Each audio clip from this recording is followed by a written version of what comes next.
The untold story of Maira भाग 4. तर मित्र आणि मैत्रिणींनो, तुम्ही जर आमच्या चॅनलवर नवीन असाल तर चॅनलला सबस्क्राईब करा आणि बेल आयकन प्रेस करा. मायरा फोन शोधतच होती. तितक्यात दरवाजा वाजला. तिने मान वर केली आणि समोर पाहिलं. समोर रिधी उभी होती. दी, आत येऊ का? रिधी म्हणाली. ये ना ग, विचारत काय बसलीस? मायरा म्हणाली. दी, ते तुझा फोन खालीच राहिला होता, रिधी म्हणाली. बरं झालं, मी फोनच पाहत होते, थँक्स, मायरा म्हणाली. बरं दी, थकली असशील ना? आराम कर, आपण निवांत संध्याकाळी गप्पा करू, रिधी म्हणाली. हो चालेल, मायरा हसून म्हणाली. खाली आजीच्या रूममध्ये? हो खरं आहे, ईशांत म्हणाला. खरंच, त्या दिवसानंतर तिला काहीच आठवत नाही आहे, अस्वघोष म्हणाला. हो, काहीच आठवत नाही. ती तर आपल्याला कधी मिळाली देखील नसती, पण, ईशांत म्हणाला. पण ती ती तर एकदम नॉर्मल वागतोय, जसं की ती इथेच होती कायम आपल्यासोबत. 1 मिनिट तिला जर काहीच आठवत नाही आहे तर ती एकदम नॉर्मल कशी काय वागू शकते? ती तर असं वागत आहे जसं की ती सगळ्यांना ओळखत आहे. काय चाललंय नक्की? रवींद्र म्हणाला. पण का? अस्वघोष म्हणाला. सविता तब्येत पाहतोय ना, कशी आहे? गेले 10 वर्ष आपण प्रयत्न करतोय, पण तिच्यात काहीच सुधारणा नाही. पण अचानक 3 वर्षापूर्वी तिने मायराला पाहिलं आणि तिच्यात हळूहळू बदल घडू लागले. ती चक्क ट्रीटमेंटला चांगल्या प्रकारे प्रतिसाद देऊ लागली. ती बेडवरून व्हीलचेअरवर आली.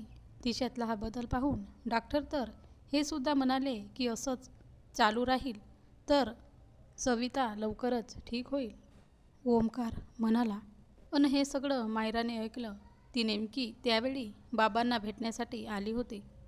आणि दादा, तुला असं वाटतंय का तिला इथे ठेवून वहिनीमध्ये चांगला बदल होईल? अस्वघोष म्हणाला.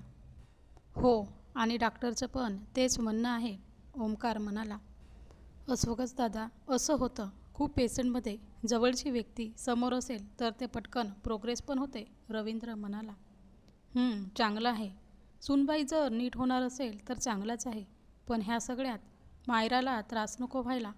घरात कोणाकोणाला माहीत आहे की तिला मागचं काहीच आठवत नाही आहे, आजोबा म्हणाले. बाबा, आता फक्त आपल्याला अयनला माहीत आहे, ओमकार म्हणाला.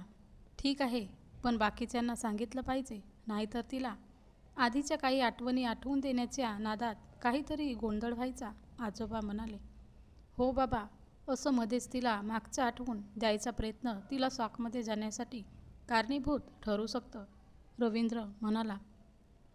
मग तर सगळ्यांना सांगणं गरजेचं आहे. मायरा झोपलेली आहे तोपर्यंतच सांगू, नाहीतर लेट झाल्यावर. आजी अर्धवटच बोलल्या. पुढची कल्पना करणं कठीणच होतं. आजोबा, मी लगेच सगळ्यांना बोलावतो, उशीर नको, लगेचच सांगू, ईशांत म्हणाला. हो ईशांत, लगेच बोलाव, सगळे खालीच असतील, आजी म्हणाले. ईशांत सगळ्यांना बोलावून आणतो. सगळे आलेले होते. रिधी अजून आली नव्हती.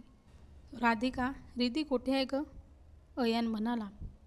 दादा, ती मायरा दिला तिचा फोन नेऊन द्यायला गेली का? का रे? राधिका म्हणाली.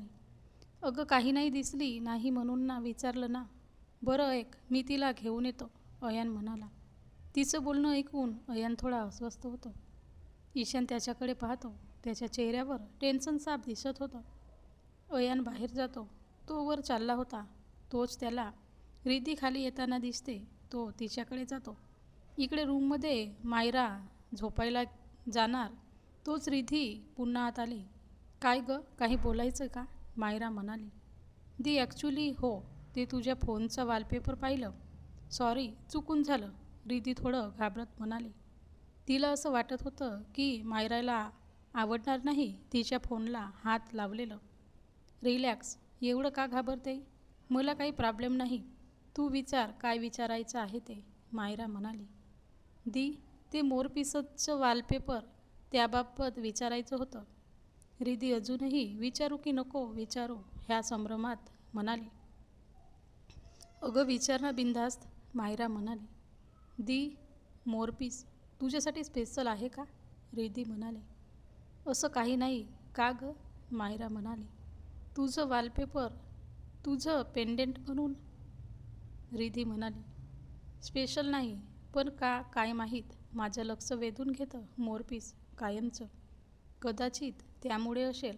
मायरा थोडं विचार करत म्हणाली. अच्छा जाऊ दे, तू आराम कर, मी येते, रिधी म्हणाली. रिधी गेल्यावर मायरा बेडवर पडली. ती झोपण्याचा प्रयत्न करत होती, पण तिला काही झोप येत नव्हती. ती नकळत मोरपिसाबाबत विचार करू लागली अन त्याच विचारात कधीतरी झोपून गेली. रिधी खाली यायला निघाली होती. तिला अर्ध्या रस्त्यात अयान भेटतो. ती त्याला पाहून दचकते. अयान दादा, घाबरवलं की? रिधी म्हणाली. मी नाही, तूच घाबरवलंय. मलाही अन त्याला पण. अयान अस्पष्ट पुटपुटला. काय? रिधी म्हणाली. काही नाही. मायरा झोपली? अयान म्हणाला. हो, दमली होती ना. तू आता नको जाऊ तिच्याकडे, नंतर जा, रिधी म्हणाली. मी तिला नाही, तुला पाहायला आलेलो. आजोबांनी खाली बोलवलं आहे, अयान म्हणाला. अच्छा, चल. रिधी 2-3 पायऱ्या खाली उतरते अन थांबते. तिला थांबलेलं पाहून अयान देखील थांबतो. अयान दादा, तू इतका का घाबरला होता? तुला पण असं? रिधी दुखावलेल्या स्वरात मागे वळून त्याला विचारते. अयानजवळ तिला द्यायला उत्तर नव्हतं. घाबरला तर तो देखील होता. तो उत्तर देत नाही हे पाहून ती खाली गेली. त्याच्यासाठी न थांबता. तिच्या डोळ्यात पाणी आलं होतं. आजही तिला चुकीचं समजलं गेलं होतं. रिधी शांतपणे आत आली. तिचा चेहरा उतरला होता. तिच्या मागे आलेला अयान अस्वस्थ वाटत होता. आल्यावर त्याने ईशानकडे एकदा नजर टाकून रिधीकडे पाहिलं. मगाशी भेटलेली ती अन आत्ताची ती यात खूप मोठा फरक होता. तितक्यात आजोबांनी बोलायला सुरुवात केली. त्यांनी सगळ्यांना मायराच्या कंडिशनबाबत सांगितलं. सगळेच थोडे शॉक झाले. ती तिच्या आईसाठी एवढं करत आहे हेही मागचं काहीही आठवत नसतानाही त्यांच्या सगळ्यांसाठी कौतुकाची बाब होती. सगळे त्या शॉकमध्येच बाहेर जायला निघाले. तितक्यात आजोबा रिद्धीला म्हणाले. मायराला त्या घटनेबाबत अन त्याच्याबाबत काहीही सांगायचं नाही, चुकूनसुद्धा. आजोबा म्हणाले. हो आजोबा. रिद्धी त्या शब्दांनी अजूनच हट झाली, पण निर्विकार चेहरा ठेवत ती शांतपणे उतरली. रिद्धी जरी शांत दिसत होती तरी तिच्या मनात प्रचंड खळबळ चालू होती. नकळत तिला तिचे मागचे दिवस आठवत होते. तिला स्पष्ट असं काही आठवायचे नाही, पण अस्पष्ट धूसर आठवणी बऱ्याच होत्या. मायरा तिला पहिल्या नजरेत आपली वाटली होती, पण अजूनही ती तिची जुळी बहीण आहे याची मात्र खात्री होत नव्हती. कशी होणार? ना त्या दिसायला सारख्या होत्या अन ना त्यांच्यात दुसरं काही साम्य होतं. त्या दोघी एकमेकांपासून पूर्णतः वेगळ्या होत्या. त्यांचे आवडीनिवडी, रंगरूप, उंची सगळंच. एव्हन रक्तगट देखील वेगळाच होता. कितीही वेगळं असलं तरी ती तिचीच बहीण होती. तिला एक बॉन्ड जाणवत होता. आधीसारखं अपूर्ण जरी वाटत नव्हतं तरी ती अजूनही पूर्णत्व देखील आलेलं नव्हतं. एवढं सगळं असूनही काहीतरी मिसिंग वाटत होतं. काहीतरी सुटते आहे असं वाटत होतं. ही घालमेल एका बाजूला अन घरातलं सगळ्यांचं वागणं एका बाजूला. तसं सगळ्यांचं नाही, पण तिच्या दडचं. आजपर्यंत ते दोघे एका शब्दाने देखील बोलले नव्हते, कारण ते तर तिलाही अजून समजलं नव्हतं. तिच्या चेहऱ्यावर एक खिन्न हसू उमटलं. तर मित्रांनी मैत्रिणींनो, हा भाग कसा वाटला कमेंटमध्ये सांगा आणि सबस्क्राईब करा.